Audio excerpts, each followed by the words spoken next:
So welcome to Tales from the Trenches Tuesdays. Today it is my honor to have fellow Ottawa citizen Jenny Mitchell with me.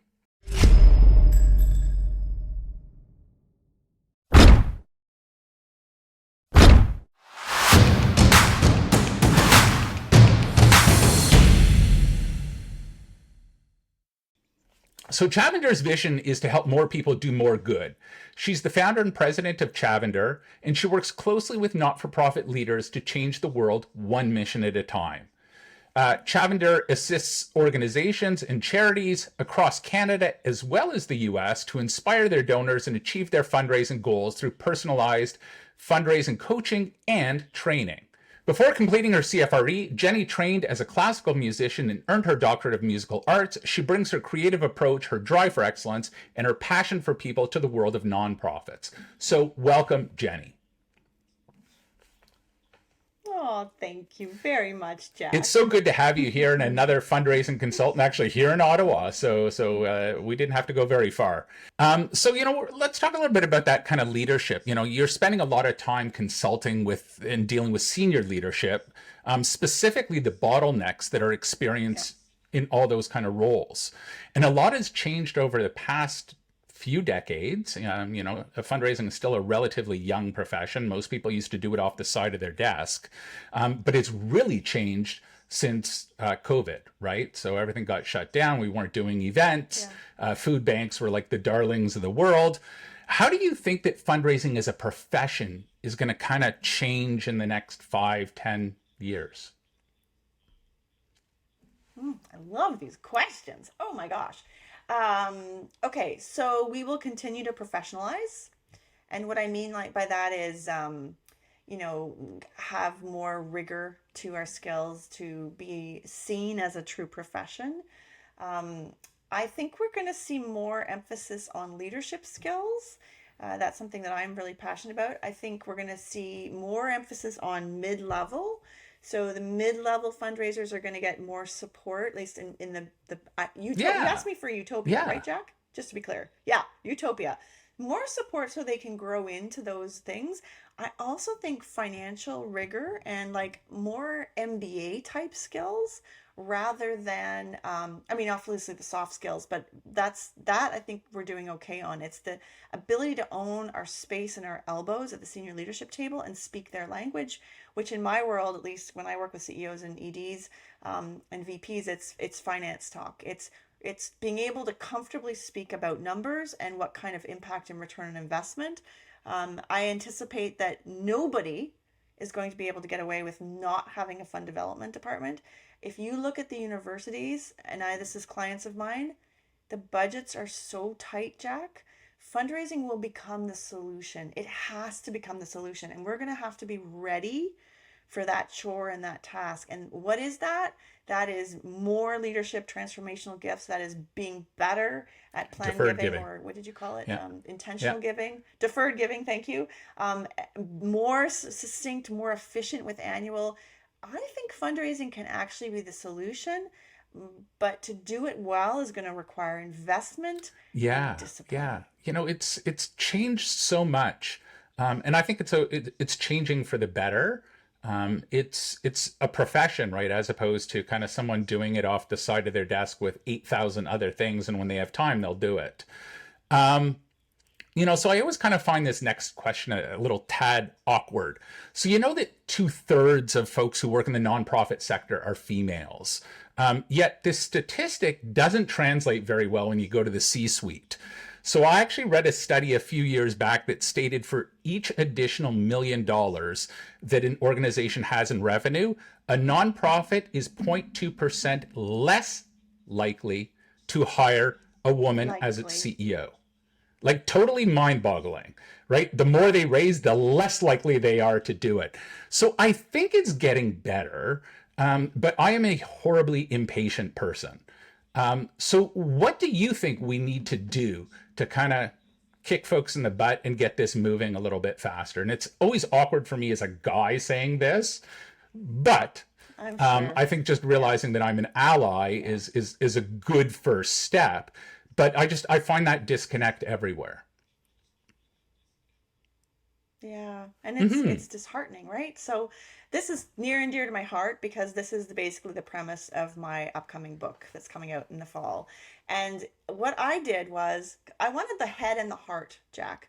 So I've actually got research by Dr. Megan Rabine that actually tracked the lived experience of women CEOs at the 500 million Right. and up level in the States.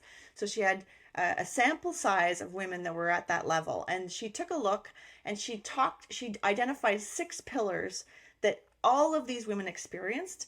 And Jack, I think that is part of the solution, is identifying what the experiences, the commonalities are, so that we can Hmm. plan in advance for Right. expecting that, right?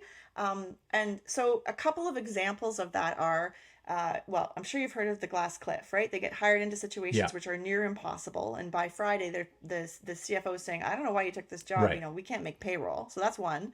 Um, but interestingly enough, there's some other positive ones. Like, these women tend to embrace challenge. They tend to pick jobs that they are completely unfamiliar with. And so that's a great little marker, a reminder for us. They have what we call perception barriers. So I don't like imposter syndrome because I think it really lessens the experience for everyone. Perception barrier is from the outside, well, from the inside, you're asking yourself, Hmm. am I ready for this? But from the outside, people are saying, is she ready for this? So you've got Right. this double whammy, right? Overcoming perception barriers is one of their great successes as well. There's the other thing about women that really to me relates to this is they tend to over embody the roles they take on. So you see this in social services. They become a CEO of a social services, but they were a social worker. And what happens is they can't disassociate themselves from the constituent group in Hmm. order to lead as a great CEO leader needs to do. And that's where I go back into finance and planning and strategic. Because when you're talking about real people that you genuinely know, the lines get all blurred and there's tons and tons of burnout. So if you take these pillars as sort of not facts, but trends or Yeah. acknowledgments, let's call it. And then you apply that, Jack, to these are some of the things you're going to experience. And the book that I have actually includes in there lived experience Right. of 12 women CEOs. So not just the research, but the what it Yeah. felt like in the moment. I think that those communities, those support networks, CEO groups, just like, and again, I want to just say I'm a white woman. I have to say that on your podcast. I can only imagine what it's like for a black woman or a woman who doesn't identify as traditional gender roles or sexuality. So having those support networks to me is part of the solution. I also think many women are making tough choices because of societal pressures. We don't need Hmm. to go into them all here, but I think we're getting much better at talking about it, Jack. Not every woman wants to be a CEO, but not every man wants to Right. be a CEO either. So let's start normalizing that experience, and let's start having us all experience the different sides. Unfortunately, we are still the ones that can, at the moment at least, have only have babies. Right. Right. That may change, right? I've often said Yes. that'll be the big change. But I want women, I'm not less Right. concerned about the statistic. And what I really care about, Jack, is I want to make sure that the women that want to be CEO, don't get dissuaded or discouraged, or for that matter, Yeah. held back, because that's a disservice to That's all so of well us. said. One of my past guests had said that for whatever reason, sometimes women, when they see the job description of CEO, that if they don't fit 100% of the requirements, that they won't consider the position. Where guys, I it's know. it's different. They're like, I have three quarters, that's good enough, and I'll throw my hat in. And if they say no, they say no. But a lot of times, she said that women just stop. Oh, I don't have Yeah. 100% of those requirements, so I don't Yeah. continue. And I think that's a disservice, right? Well, I can tell you another example of that that relates to money. I have gotten very involved in Hmm. women's investment groups. So I am in one, I've participated in some, and the research says this is interesting. If a man goes and loses $20,000 in the stock market, he says, oops, I screwed up there, Right. and he jumps back in. If a woman loses $20,000 in the stock market, she's a terrible person. She will never put another penny in the stock market ever again. And she goes back to her 2% GICs, which basically over time completely erode the Yes. value of her money, Yeah. Jack. And I think too, we're kind of in this transition in leadership styles. So When I looked to leadership, when I was sort of stepping out into leadership, I didn't find a lot of role models that I could Right. put my hat behind. We have as women, we have Hillary Clinton, we have Angela Merkel. I just dated myself, perfectly aware of that. But these are women that identify with masculine Right. energy so that they're electable. Let's Hmm. just call a spade a spade. We don't have a lot of women tend to be much more collaborative. Why is that? Because in the good old days when we were around the fire stirring the soup, we had 5 kids around us, and all the women watch out for each other. What were the Right. men doing? They were out hunting. Both roles are important, Jack. I'm not talking about, it's just making space for that collaborative style of leadership. And remember, collaboration from a masculine perspective can be seen as weakness.